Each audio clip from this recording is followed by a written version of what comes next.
Hello and welcome to today's lecture on multiplexing techniques. And you will find that these multiplexing techniques have widespread application in data communication. Here is the outline of today's lecture. First we shall discuss why multiplexing, why do you really need multiplexing. Then we shall introduce to you the basic concepts of multiplexing, and as we shall see, there are two basic approaches of multiplexing. First one is known as frequency division multiplexing and second one is known as time division multiplexing. One variation of this frequency division multiplexing is wavelength division multiplexing, which is used in the context of optical communication. Whenever we send optical signal through optical fiber, light signal through optical fiber, then we call it wavelength division multiplexing, although basically it is same as frequency division multiplexing. Then the time division multiplexing has again two different types, the synchronous and asynchronous. We shall discuss about them in details. Then there is another technique which is known as inverse TDM, which is also used in data communication today. So we shall conclude our lecture by discussing about inverse TDM. On completion, the students will be able to explain the need for multiplexing, that is why multiplexing is needed.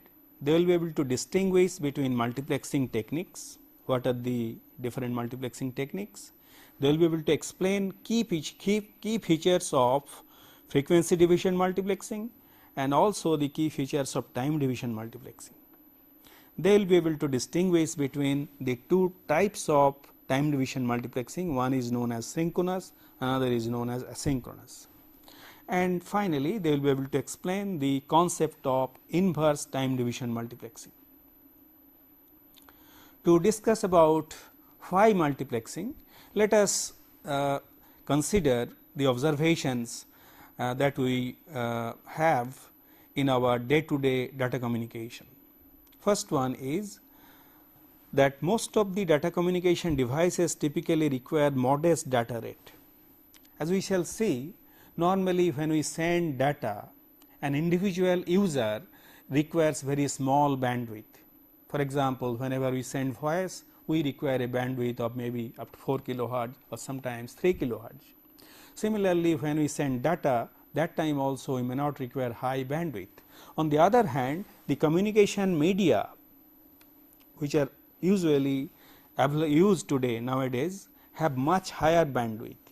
For example, if we use coaxial cable or optical fiber or if we use microwave technique, then the bandwidth of the medium is quite high. So, whenever two users are communicating through a link, usually the full capacity of the link is not used, not utilized. So, how do you make full utilization of the link capacity?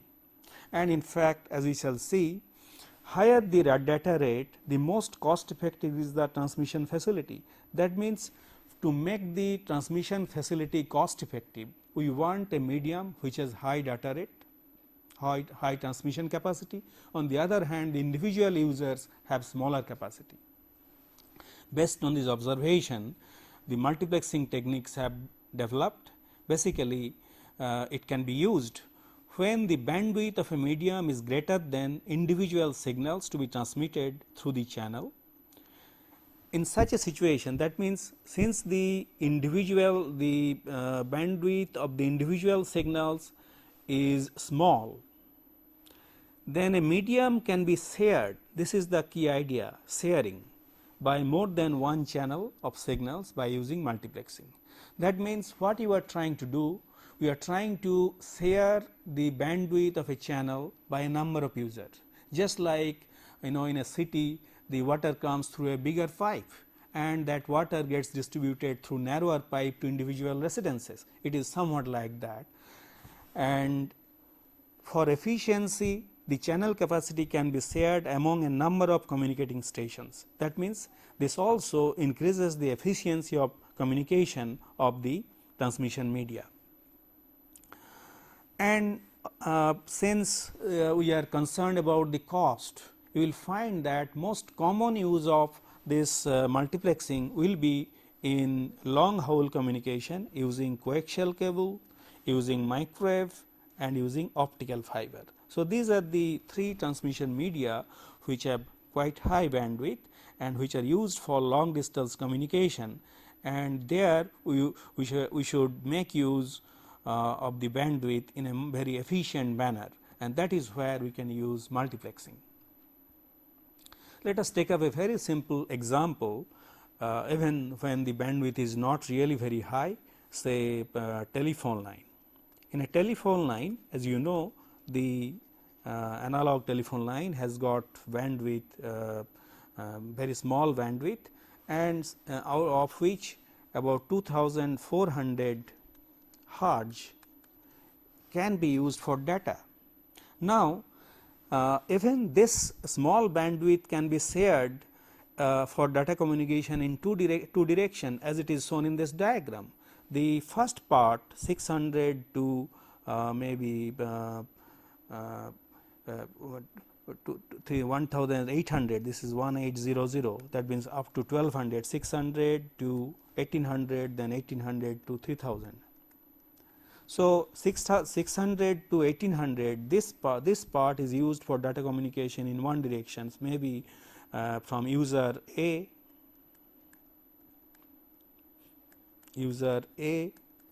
to B, and the other one can be used from user B to user A.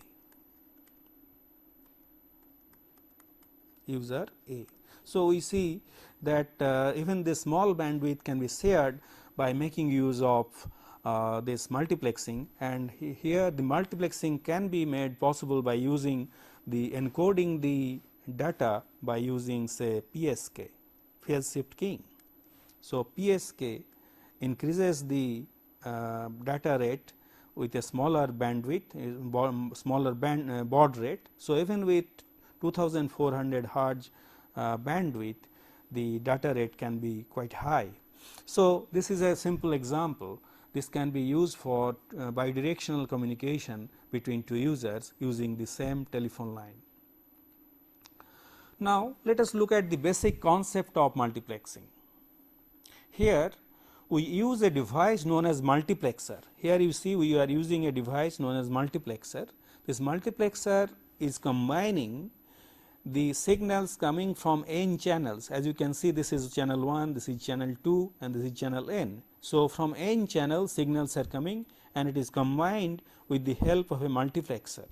Then the multiplexer is sending the combined or composite signal through a single medium. So, you have got only one medium and the signals of n channels are being sent through the medium. And at the other end we have a opposite device known as demultiplexer.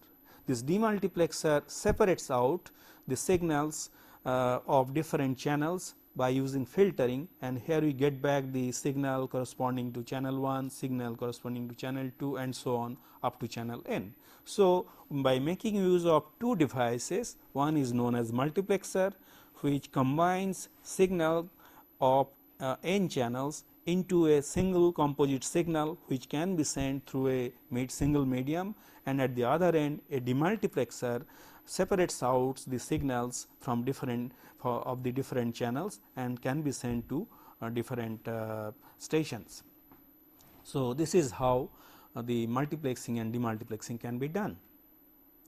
Now, as I mentioned, there are two basic approaches. First one is known as frequency division multiplexing, and as we shall see, frequency division multiplexing is possible because of the analog transmission that we have that is possible by using modulation.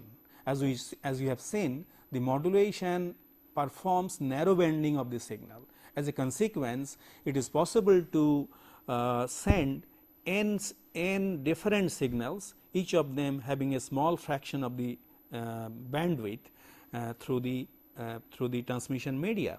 So, here what you are doing, the n channels are multiplexed and you are creating a frequency division multiplexing, and here we are sending all the n different signals simultaneously, and obviously they should be at different bands, so that one does not mix with other, and at the other end again by using filtering we can separate out the different channels at the other end, say channel 1, channel 2 and channel n. So, this is frequency division multiplexing. Here everything is being sent in parallel. The second one is time division multiplexing. Here the approach is a little different. In the previous case all the signals were sent simultaneously, but here it is not so. As you see, the signals are coming from different channels, and what is being done, the time is divided into slots, and in each slot, in slot 1 signal from channel 1 is sent, and in slot 2 signal from channel 2 is sent, in channel 3 signal from channel 3 is sent, in slot n signal from channel n is sent. So, here it is not really all are not sent in parallel, but as you can see one it is the signals from different channels are sent one after the other in a sequence, and each is sent in a particular slot of time, and at the other end they can be again separated by reading data from this slot to channel 1, the data from slot 2 to channel 2, and so it is somewhat like a switch. It first this switch first selects this one and transmits, then it selects this one and transmits, then it selects this one and transmits, and similarly other end it performs the opposite operations. First this signal is sent to channel 1, then to channel 2, then to channel n. In this way it goes on. So, this is your time division multiplexing. Now, as we shall see, the multiplexing will require two different signaling. As I have mentioned, analog signals are used for frequency division multiplexing and also for wavelength division multiplexing, although basically they are same thing, but this is used in the context of transmitting through optical fiber. On the other hand, digital signaling is used in time division multiplexing, which has got two different versions. One is time division multiplexing, that is your synchronous, this is essentially synchronous, and the another one is asynchronous time division multiplexing, in which we use digital signals. So, this approach, the frequency division multiplexing, makes use of analog modulation techniques, and this time division multiplexing makes use of the encoding techniques that we have discussed. Let us see how the frequency division multiplexing is implemented. What is being done? The available bandwidth of a single physical medium is divided into a number of smaller independent frequency channels.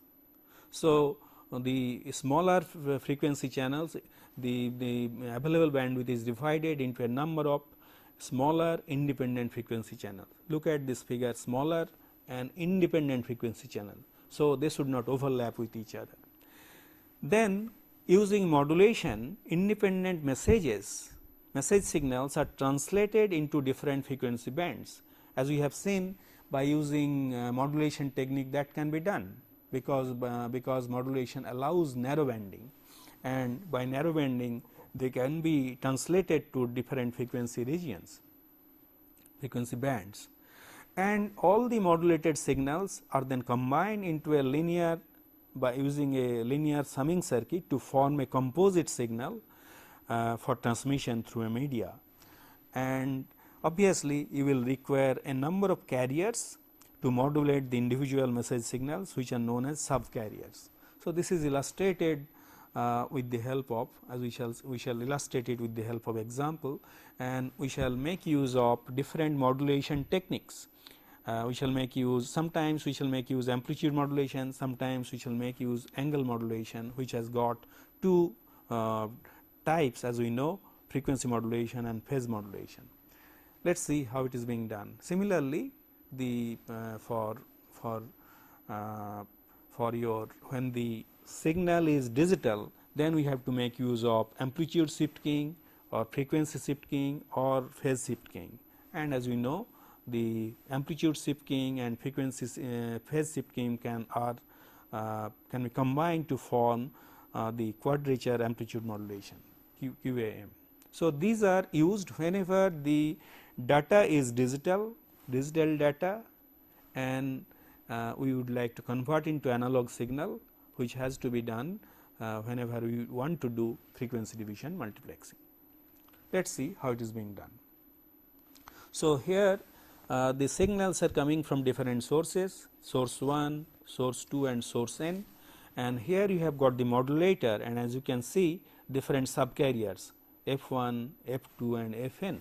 So, these are the subcarriers are used to modulate different signal, and if this is the bandwidth of the modulating signal and the bandwidth of the modulated signal is shown here, it is around that carrier on both sides. As you know, if the bandwidth here is B of the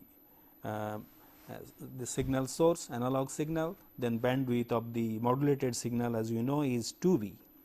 And after these are combined together, as you can see, total bandwidth is summation of the individual bandwidths. So, F1 plus, that means this 2B plus 2B, 2B in this way, and obviously the separation, there should be some separation between F1, F2 and Fn, so that there is no overlapping. So, this is the transmitted signal bandwidth. As you can see, the transmitted bandwidth is sum total of the individual bandwidths of different signals, and at the other end that composite signal is received and then demodulated. Demodulation is nothing but some kind of filtering, and here individual filters are having are essentially band pass filter having central frequencies F1 for this case, in this case F2, in this case Fn. So, you can see these are the filters, and then after doing this demodulation and filtering, these signals can be sent. Then of course, you have to do that signal has to be converted back into, actually this filter should be here, I believe it has got interchange, filter should be here and demodulator should be here, the figure has got interchange, and so demodulate, after demodulation we get the original signal which has to be sent to the destination. So, this will be here and this will be here. Okay. So, this is how the frequency division multiplexing is done, and as I mentioned, there should be some separation between different frequency bands. So, this is corresponding to the channel 1 with subcarrier FC1, and this is the band, this is corresponding to bandwidth of the channel 2 FC2 and so on. In this way, you have got channel n with subcarrier frequency FCN. Now, as you can see, between each band there is a small gap, and this is known as guard band. This guard band is necessary so that the channels channels must be separated by strips of unused bandwidth, that is your guard band, to prevent inter-channel crosstalk. So, if there is no separation, there is a possibility of crosstalk, since they are very if you place them side by side without any separation, there will be some overlap which will lead to crosstalk. So, we have to avoid crosstalk, these guard bands are used, and obviously it is an extra overhead. So, apart from the sum total of the bandwidths, some additional bandwidth is wasted for these guard bands. This is an extra overhead that is used in frequency division multiplexing. And this frequency division multiplexing has many uses, as we know. For example, the transmission of AM and FM radio signals. Every day we are listening to AM amplitude modulated, that AM radio stations, and FM radio stations. FM has become very popular because of the quality of the signal nowadays, and both are based on frequency division multiplexing, FDM. And our TV broadcasting is also based on frequency division multiplexing, because you have different TV stations and they use different bands for transmission of their signals, and in the TV, that receiver, we can select different channels with the help of the filtering. And also we are familiar with cable television, where the signal is distributed with the help of coaxial cable. Later on we shall discuss about it in more details. There also we use frequency division multiplexing. So, these are the three important areas where frequency division multiplexing is used, and nowadays cable television is used not only for signaling video. Cable modem, cable television of cable modem can be used for the transmission of data. Then, as I mentioned, there is one special special type of multiplexing, frequency division multiplexing, is called wavelength division multiplexing, whenever we are sending light signals through optical fiber. And this why we call it wavelength division multiplexing? The reason is the frequency is very high, so wavelength is small. So, instead of stating in terms of frequencies, we state in terms of wavelengths, and particularly this wavelength division multiplexing is becoming very popular because of the enormous bandwidth provided by optical fiber medium. And to make use of the enormous bandwidth, wavelength division multiplexing is the most viable technology that overcomes the huge optoelectronic bandwidth mismatch. As I have told, the optical fiber can send very high bandwidth. On the other hand, individual users who are sending either audio or video, their bandwidth requirement is smaller, and only by using wavelength division multiplexing we can share an optical fiber, and we can make use of the huge bandwidth mismatch, or make use of the enormous bandwidth, and it also overcomes the huge optoelectronic bandwidth mismatch. And wavelength division multiplexing optical fiber network comprises optical wavelength switches or routers interconnected by point to point fiber links. Later on we shall discuss about it, and end users may communicate with each other through either all optical wavelength division multiplexing channels, which are known as light paths, which may span over more than one fiber links. That means, over a very long distance the signal can be sent in the form of light, and at the other end with the help of suitable transducer, as we know that we can use the diodes, pin diodes, for conversion from light signal to electrical signal, and then get back the original data. So, the basic approach, as you can see, is same.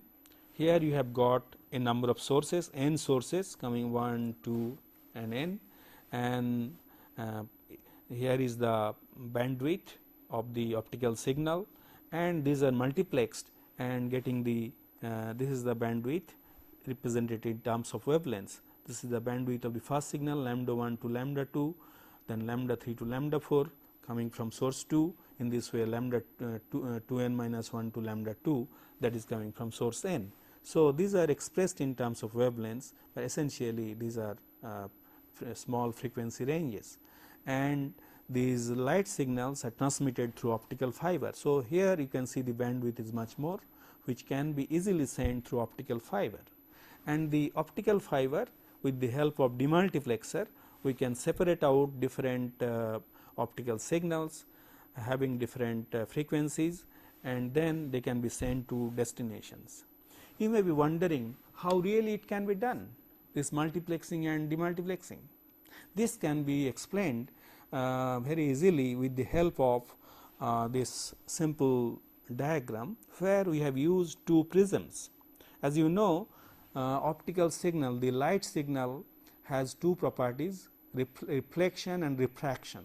So, we can make use of the refraction property to combine light signals coming from three different sources. Then as you can see, a single composite signal is here, which can be sent through optical fiber through this region, and at the other end with the help of another prism they can be separated out, and we can get back all the 3 different signals. So, this is how the wavelength division multiplexing can be done.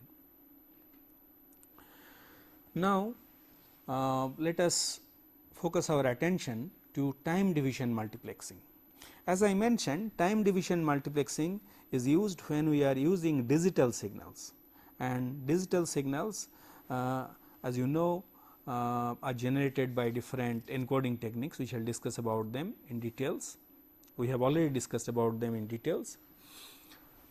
This time division multiplexing is possible when the bandwidth of the medium exceeds the data rate of the digital signals to be transmitted. And here also, that means here there is a possibility of sharing. Then multiple digital signals can be carried on a single transmission path by interleaving portions of each signal in time. So, what we are doing essentially, we are interleaving signals. First we are sending signal from channel 1, then signal of from channel 2, then signal of channel 3. In this way we are interleaving, then we are sending it through the medium having higher bandwidth. This interleaving can be done at the bit level or in the block or by blocks of bytes. That means we can take one bit of from channel 1, then one bit from another channel, then one bit from another channel. We can do it this way. This is called bit level interleaving. Or we can take one byte from channel 1, then a second byte from channel 2, then third byte from channel 3, and so on. So, this way we can do interleaving in terms of bits or in terms of blocks of bytes. And obviously, in this case, as I told, we shall be using digital signal, and digital signals are generated by using suitable encoding technique. We have already discussed about that. If the data was digital, digital signals are generated by using 3 different types of coding: unipolar, polar or bipolar. Similarly, if the original data was in analog form, then digital signal can be generated by using pulse code modulation or delta modulation. In either case, ultimately we have got digital signals.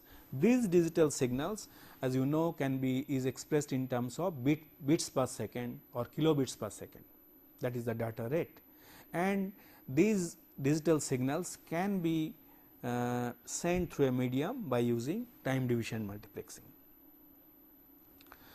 However, this will require some kind of buffers. The incoming data from each source are briefly buffered, and each buffer is typically 1 bit or 1 character in length, depending on the interleaving level, as I mentioned. The buffers are scanned sequentially to form a composite data stream. So, by sequentially scanning the different bits, a composite data stream is created, and the scan operation is sufficiently rapid so that each buffer is emptied before more data can arrive. So, let us see how this is being done. Say here you have got data is coming from source 1, source 2, source n. So, as if there is some kind of switch, you are taking from this source, then from this source, in this way you are taking, and we are creating a frame. So, as you can see here, in this frame, first we have got the data from source S1, then from source S2, then source S3 and so on up to S minus n. After taking data from n sources, again it is started from source n and S1, as you can see here, second frame is started, and then from source S2, then from S3 and so on. Then this is sent in terms of time. So, this frame is sent, then this frame is sent, and so on. So, as you can see here, there are n slots in each frame. So, this is slot 1, this is slot 2, in this way you have got n slots, and each slot corresponds to a particular source. That means, slot 1 corresponds to data from this source, slot 2 corresponds to data from this source, slot n corresponds to data from this source. However, whenever we are doing the framing, it is some additional bits are necessary for synchronization. Usually per frame 1 bit is used for the purpose of synchronization. So, a special bit or bit pattern is added in a control channel. So, this is used for synchronization. For example, for each frame, if this is the frame, at the beginning of each frame a 1 is added, then if it is the next frame, at the beginning of this frame a 0 is added. In this way alternately ones and zeros are added for the purpose of synchronization, and these bits are used for the purpose of synchronizing a frame. Essentially these synchronization bits states that this is the beginning of a frame, and the different slots, data from different slots has to be taken from for different are coming from different sources, and they are demultiplexed at the receiving end. However, sometimes the data rate from a particular source does not match or is not multiple the rate at which the scanning is done while doing multiplexing. In such a case, some additional bits are added, which is known as pulse stuffing or bit padding.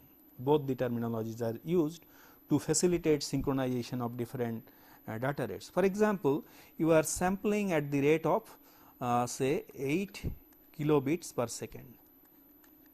So, here data is coming at the rate of 8 kilobits per second, but suppose here it is coming from, it is 8 kbps, but here it is coming at the rate of 7.2 kbps.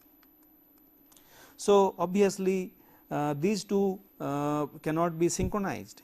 So, what is done, additional bits are stuffed into this so that the data rate for this is 8 kilobits per second, and then at the receiving end those dummy bits are taken out or separated out, because it is known that the data from this source is coming at the rate of 7.2 kilobits per second, and so those extra dummy bits can be taken out. So, this is known as pulse stuffing or bit padding, so that the signals from different data sources having different data rates can be combined by using time division multiplexing. So, this is your pulse stuffing or bit padding. Here is an example of synchronous time division multiplexing. So, here for example, here is the transmitter, data is coming from 4 sources. Say this is the source 1, this is source 2, this is source 3, this is source 4. And as you can see here, source A has got 4 characters to be sent, has 4 characters, source B has got 3 characters, source C has 2 characters, and source 4 has only 1 character to be sent.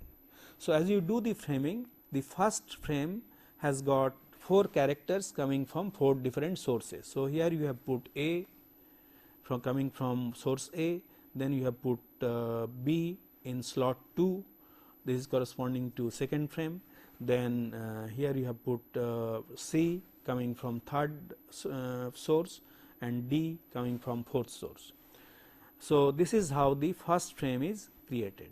Now, as you go to the second frame, the second A is put here in the first slot, then second B is placed in the second slot, then second C is placed in the third slot. Here as you can see, there is no data, this slot goes empty. And when we go prepare the third frame, the first 2 slots are filled up by the third characters from source 1 and source 2 respectively. So, here in slot 1 from this third character A, and in the second slot the third character B, but these 2 slots remain empty because there is no data. And at the receiving end, however, they can be received and they can be sent to different sources. As you can see, as it is coming, this A will go here, this B will go here, this C will go here, this D will go here. So, there is no problem in multiplexing and demultiplexing. The problem is somewhere else.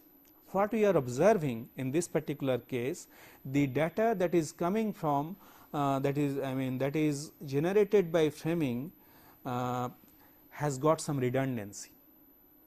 That means, if a particular source has no data to be sent that particular slots goes empty, because each slot is dedicated for a particular source. So, in this case, as you can see, in frame 2 one slot goes empty, in frame 2 2 slot goes empty, and in frame 3 3 slot goes empty. So, this is essentially wastage of bandwidth, because here as you can see the bandwidth of this medium is higher, which is this composite signal is sent through a medium which has higher bandwidth. So, you can the data rate here is much higher than these data rates.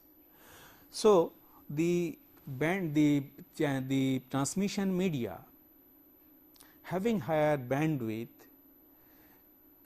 is used for sending multiplex signal. However, in synchronous time division multiplexing, as we find the bandwidth is not fully utilized, there is some wastage of bandwidth. So, this wastage of bandwidth we have to overcome this problem. This is the limitation of synchronous time division multiplexing. As I have seen, many of the time slots in a frame may be wasted. This problem is overcome by using a new technique which is known as statistical or asynchronous or intelligent time division multiplexing. Actually, there are 3 different names to refer to the same thing. So, it is referring to asynchronous time division multiplexing, but sometimes it is called statistical time division multiplexing or intelligent time division multiplexing. So, in this asynchronous time division multiplexing, slots are allocated dynamically on demand. In the previous case, as you have seen, the slots are pre-assigned, dedicated to each channel. Here it is not so.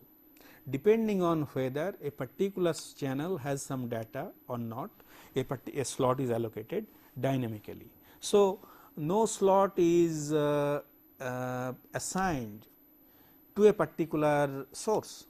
Any slot can be used by any source, and it takes advantage of the fact that not all the attached devices may be transmitting all the time.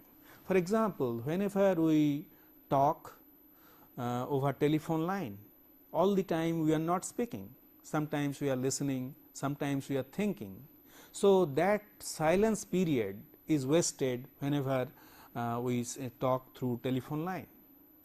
So, that wastage can be overcome by using statistical time division multiplexing.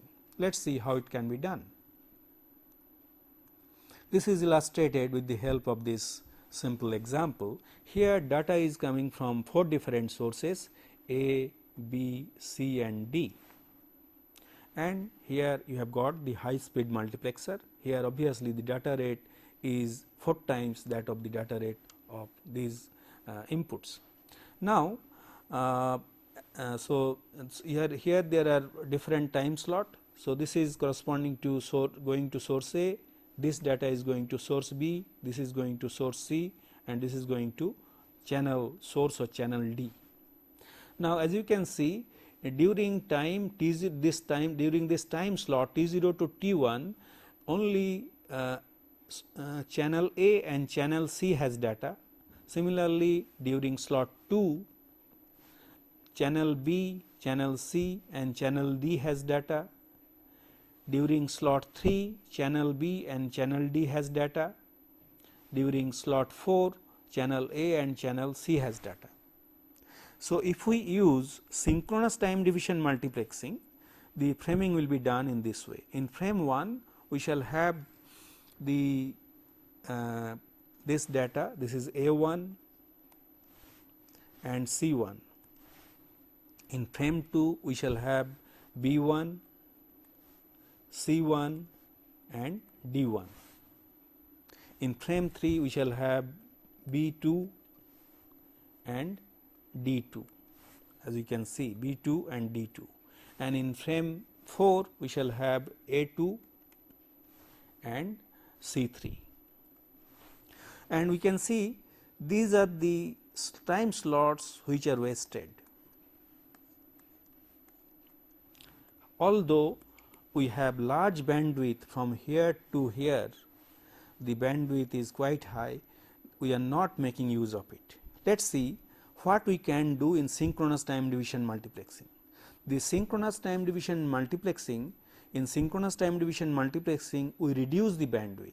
So, instead of 4 slots, we have only 2 slots coming out from this multiplexer. So, we have got in a frame we have got only 2 data. So, in the first frame we are sending A1 and C1, in the second frame we are sending B1 and C2, in the third frame we are sending D1 and B2, in the fourth frame we are sending D2 and A2, and then in the fifth frame C3.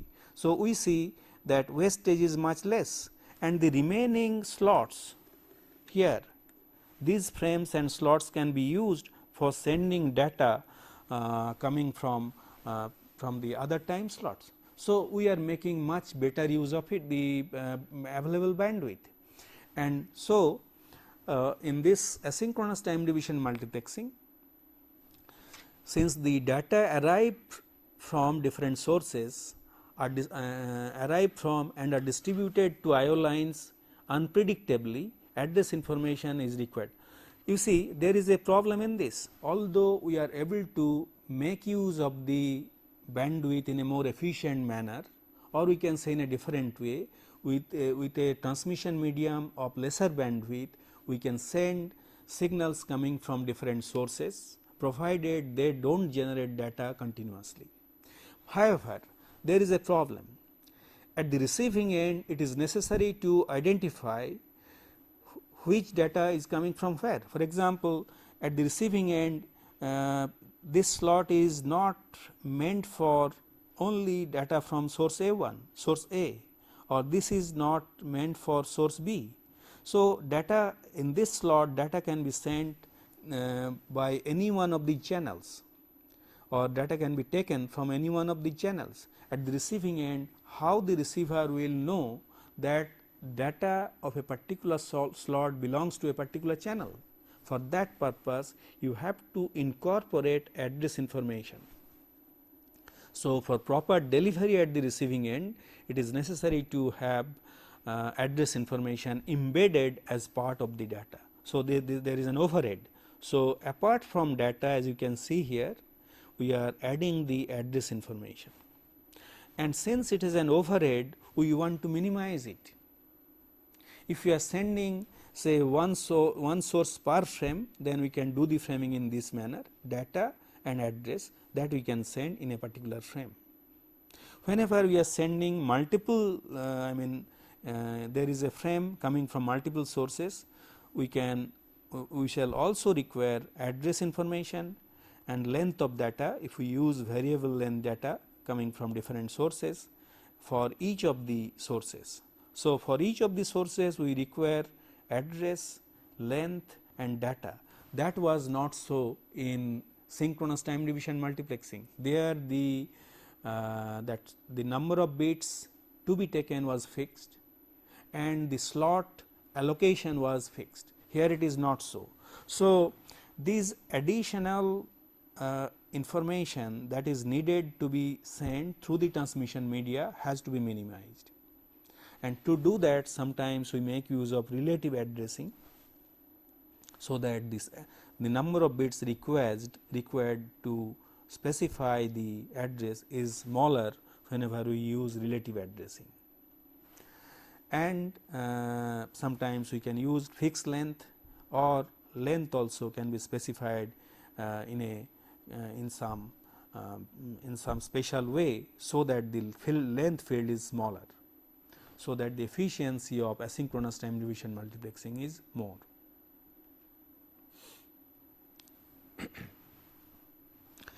In asynchronous time division multiplexing, the data rate at the output is less than the data rate at the inputs. We have seen that the data rate at the inputs is higher than the data rates at the output. How? Because the inputs are not always sending data.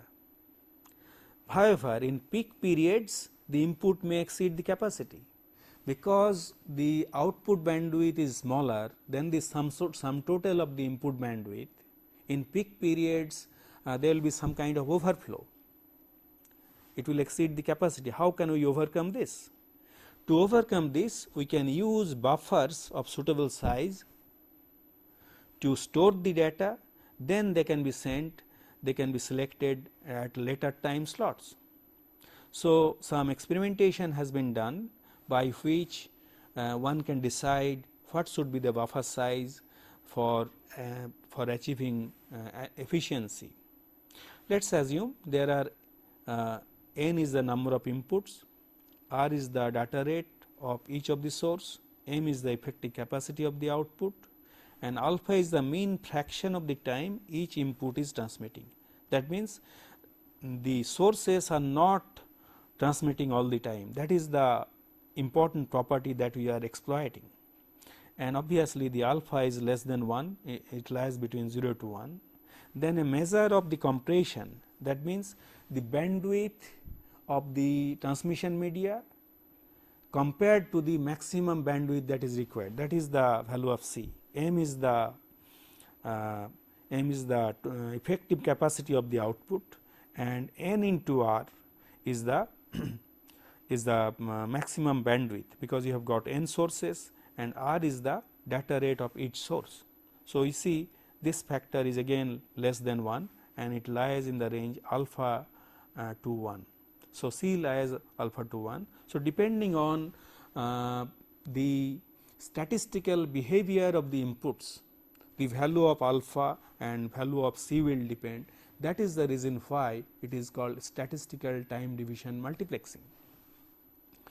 So, we have discussed the frequency division multiplexing, we have discussed time division multiplexing.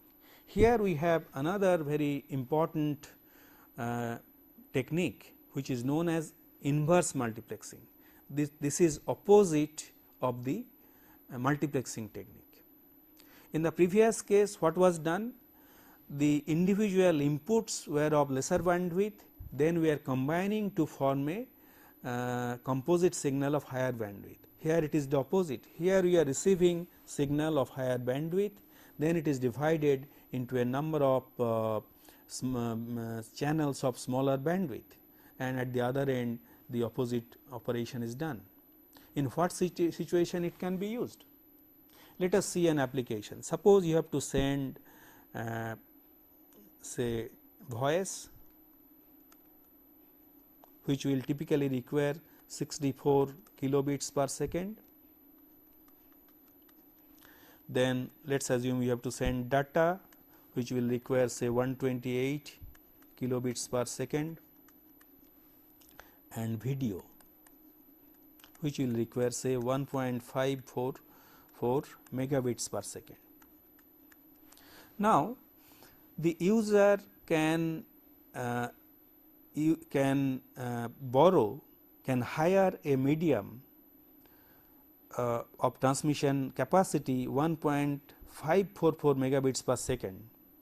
Then whenever it wants to send video, it will make full use of the transmission bandwidth. However, whenever it is sending data, that bandwidth is not utilized, or whenever it is sending voice, the transmission bandwidth is also not utilized. Let us consider the other alternative.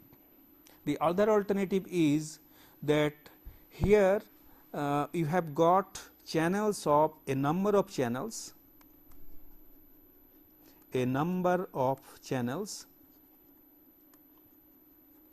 of smaller bandwidth, and these bandwidths say it is only 64 kilobits, and you have got a large number of 64 kilobits per second bandwidth available here, and which are available on demand. So, here we are making use of the property bandwidth on demand.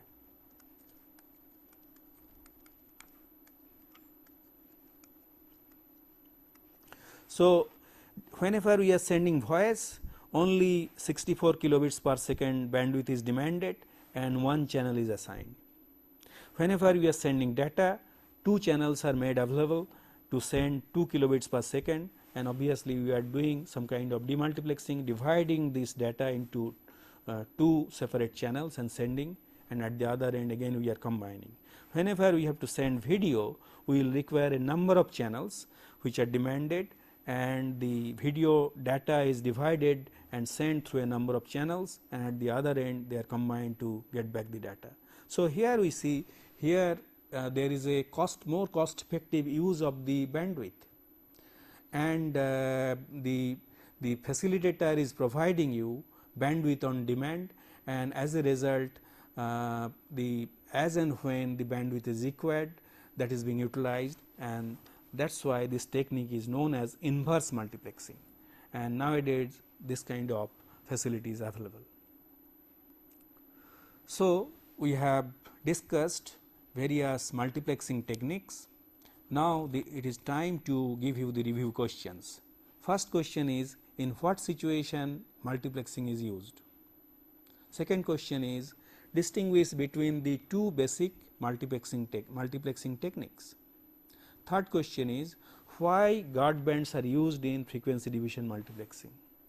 Fourth question is, why synchronization pulse is required in time division multiplexing? Fifth question is, what limitation of time division multiplexing is overcome in asynchronous time division multiplexing, and how? Sixth question is, design a time division multiplexing system having output bandwidth of 128 kilobits per second to send data from 4 analog sources of 2 kilohertz bandwidth and 8 digital signals of 7200 bandwidth. Here we see we have to do pulse stuffing, bit stuffing, so that the synchronization is possible. So, the answers of these questions will be given in the next lecture, and here are the answers to the questions of lecture 10. First question was, which modulation technique is used in optical communication? As we know, on-off keying is used in optical communication. It is some kind of amplitude modulation technique. It is a special case of amplitude modulation or amplitude shift keying, ASK technique. Amplitude shift keying, which is known as on-off keying, is used in optical communication. Then what are the 3 modulation techniques possible in modems? We shall discuss about modems in detail later on. The 3 modulation techniques are amplitude shift keying, frequency shift keying, and phase shift keying. We have discussed it in detail in lecture number 10. Then the third question was, why phase shift keying is preferred as the modulation technique in modems. In PSK scheme, it is possible to send signal having more than one digital value. The approach is known as quadrature PSK. That means here the baud rate is less. Baud rate is less than the data rate. As a consequence, we can send more data through a transmission medium of smaller bandwidth. That is why PSK is preferred. Fourth question was, out of the 3 digital to analog modulation techniques, which one provides higher data rate? Answer is, for a given transmission bandwidth, higher data rate can be achieved in case of PSK. In other words, in PSK, higher channel capacity is achieved, although the signaling rate is lower. So, that is the end of all the questions. So, we have discussed various multiplexing techniques. As I told, the multiplexing techniques have widespread application in different areas. In the next 2 lectures, we shall discuss about the applications of multiplexing, like telephone system and so on. Thank you.